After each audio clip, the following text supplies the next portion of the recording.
नमस्कार, मेरा नाम है डॉक्टर पुरुधमन और आज इस वीडियो में मैं आपको वो बैड हैबिट्स के बारे में बताऊंगा जिसकी वजह से किसी की किडनी खराब हो सकती है। अक्सर हम सुनते हैं कि किसी को डायलिसिस करवाना पड़ रहा है या किसी को ट्रांसप्लांट करवाना पड़ रहा है, क्रिएटिनिन लेवल बढ़ना लग गया और उनकी अगर हम एज पूछ रहे हैं आजकल तो देख रहे हैं कि 30 की उम्र में, 40 की उम्र में किडनियाँ खराब हो रही हैं और वो भी पूरी की पूरी।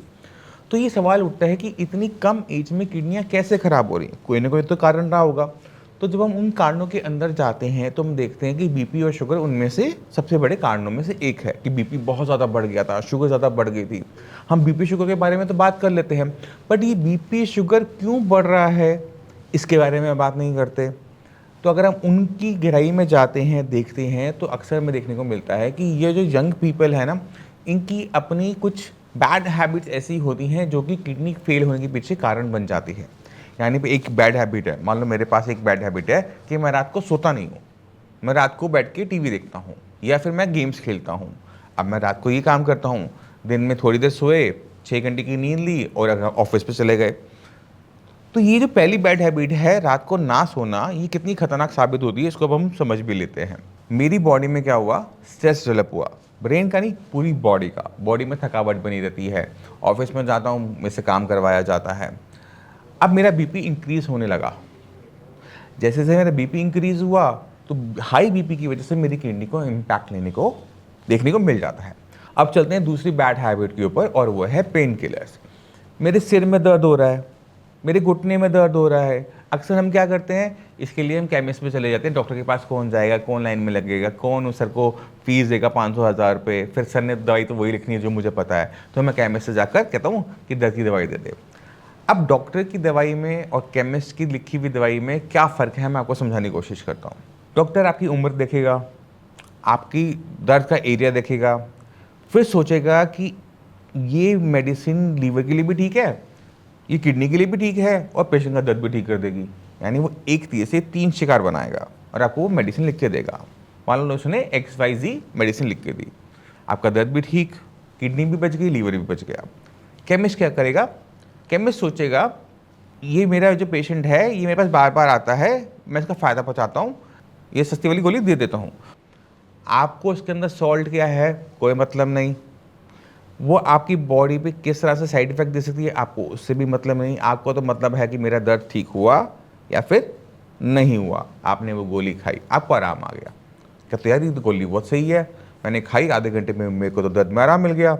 अगले दिन फिर से सिर दर्द, आप फिर पहुंच जाते हो केमिस्ट के पास, एक गोली और दे दो, उसने दे दी, फिर देखते हो कि अगले दिन फिर दर्द, फिर पूरा पत्ता उठा लाते हो। अब आपकी ना वो हैबिट बन गई, हर दूसरी तीसरे दिन आपको दर्द होता है, आप एक गोली खाते हो, आपका ठीक हो जाता है। जब हम ये करते हैं तो कुछ ऐसे सॉल्ट्स हैं एलोपैथी के जो कि किडनी को ख़राब कर देते हैं। तो आपने क्या कि जो सेल्फ मेडिकेशन करी या फिर आपने केमिस्ट से लेके जो खाई, वहाँ पर आपने किडनी को, लीवर को, अपनी बॉडी को पेन क्यों हो रहा है, किस वजह से हो रहा है, उसे ध्यान में रखा ही नहीं। पेन का कारण वहीं का वहीं इंटैक्ट रह गया, जो कि आपको कॉन्टीन्यूसली पेन देता रहेगा। जब वो कॉन्टीन्यूसली पेन देता रहेगा तो आप कॉन्टीन्यूसली पेन किलर खाते रहोगे और आप एक साइकिल में फंस जाते हो। तो जो ट्रीटमेंट आपने सोचा कि आपको सस्ता पड़ेगा, वही आपकी ज़िंदगी का सबसे बड़ी गलतियों में से एक साबित हो जाता है और उस पर इतना पैसा लगाना पड़ता है कि आप उसके बाद सिर्फ अफसोस कर सकते हो और कुछ नहीं कर सकते। तो पेन किलर से आपने बचना है, पेन के पीछे जो कारण है उसको ट्रीट करना है, ना कि पेन को ट्रीट करना है। और तीसरी सबसे बड़ी बैड हैबिट होती है वो है नमक से प्यार।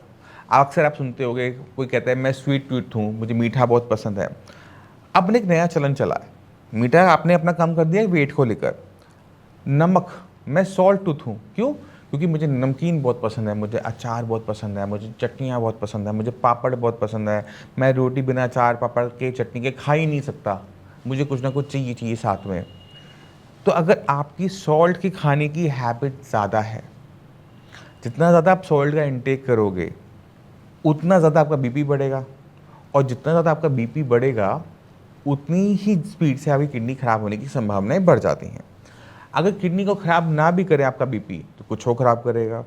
तो ये जो नमक को हम इनटेक करने की जो हैबिट है ना, उसको कम करना चाहिए। नमक और चीनी से जितना हो सके उतनी बचने की कोशिश करो, क्योंकि जितना से बचने की कोशिश करोगे उतनी अच्छा आपकी बॉडी रह पाएगी।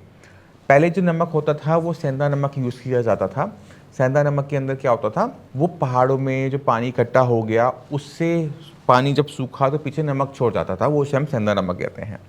इसके अंदर ना कुदरती रूप से ना बहुत सारे एलिमेंट होते हैं। सोडियम तो होता ही होता है, सोडियम के साथ पोटेशियम भी होता है और छोटे छोटे और बहुत सारे एलिमेंट होते हैं। तो इसमें सोडियम की मात्रा जो होती है वो थोड़ी सी डाइल्यूटेड होती है। जब हम इसका इंटेक करते हैं तो बीपी उतना नहीं बढ़ता जितना नॉर्मल हमारा सी सॉल्ट से बढ़ जाता है, जो रिफाइंड हमारा नमक आता है उससे बढ़ जाता है।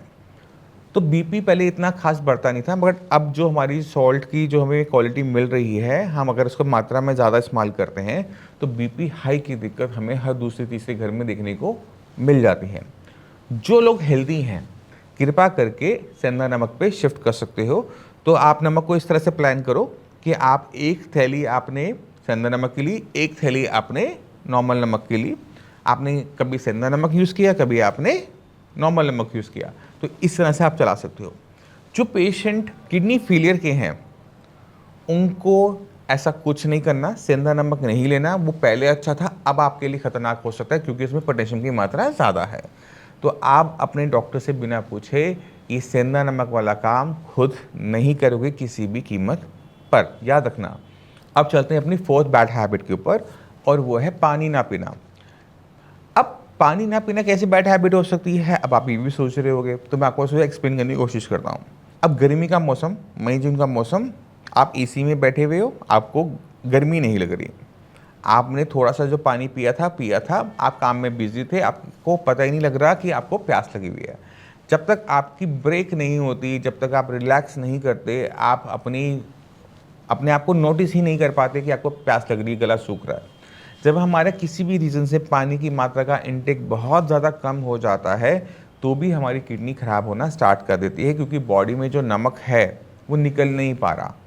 बॉडी को बहुत कम पानी के अंदर पूरी बॉडी के सारे फंक्शंस करने पड़ रहे हैं। यूरिन बहुत ज़्यादा येलोइश हो जाता है, यूरिन में जलन होनी शुरू हो जाती है, हम उसे इग्नोर कर देते हैं। अब हो क्या रहा है कि किडनी को बहुत ज़्यादा काम करना पड़ रहा है बहुत कम पानी के अंदर, सोडियम निकल नहीं पा रहा, बीपी इंक्रीज होना शुरू हो रहा है। तो इन दोनों की वजह से क्या होता है कि किडनी पे इम्पैक्ट आना स्टार्ट हो जाता है और किडनी हमारा ख़राब होनी शुरू हो जाती है। तो आपको अपनी बॉडी में पानी उतना डालना होता है जितने बॉडी की रिक्वायरमेंट है, और बॉडी अपनी रिक्वायरमेंट बताती है। अगर आपका गला सूख रहा है, होंठ सूख रहे हैं, आपको प्यास महसूस हो रही है, तो कृपा करके पानी पी लो। प्यासे मत रहो, प्यासे रहने पे कोई आपको अवार्ड नहीं मिलेगा। जो किडनी फेलियर के पेशेंट हैं उनको भी इस चीज़ का ध्यान रखना चाहिए। अगर वो पानी बहुत ज़्यादा कम कर देंगे तो उनकी रिपोर्ट में क्रिएटिनिन के लेवल बढ़ने शुरू हो जाएंगे। याद रखना, पानी ज़्यादा पियोगे तो बॉडी में स्वेलिंग आ जाएगी। जिनकी भी किडनी ख़राब है आप एक टाइम में 1 कप पानी पियोगे और फिर दूसरा कप पानी आप पी सकते हो, बट दोनों कपों के बीच में आपने 5 से 10 मिनट का 15 मिनट का गैप रखना है। अब चलते हैं लास्ट बैड हैबिट के ऊपर, वो है किसी भी टाइप की एडिक्शन, चाहे वो स्मोकिंग हो, चाहे वो तंबाकू हो। अक्सर हम पेशेंट देखते हैं कि 10-10 साल, 20-20 साल हो जाते हैं वो स्मोक कर रहे होते हैं, और उनको लगता है कि स्मोकिंग करने से सिर्फ और सिर्फ कैंसर होता है, क्योंकि कैंसर की जो वार्निंग होती है वो सिगरेट की डिब्बी पे छप कर आ रही होती है। क्या होगा, कैंसर ही तो होगा। बट उनको ये नहीं पता होता कि कैंसर से अगर आप बच भी गए, क्योंकि आपके जीन्स अच्छे हैं, भगवान ने आपको अच्छे दे रखे हैं, सिगरेट से आपकी किडनी भी ख़राब हो सकती है। जब हम स्मोक करते हैं निकोटीन अंदर जाता है, निकोटीन आपके बीपी को बढ़ाता है, उस बीपी से आपकी किडनी ख़राब हो सकती है।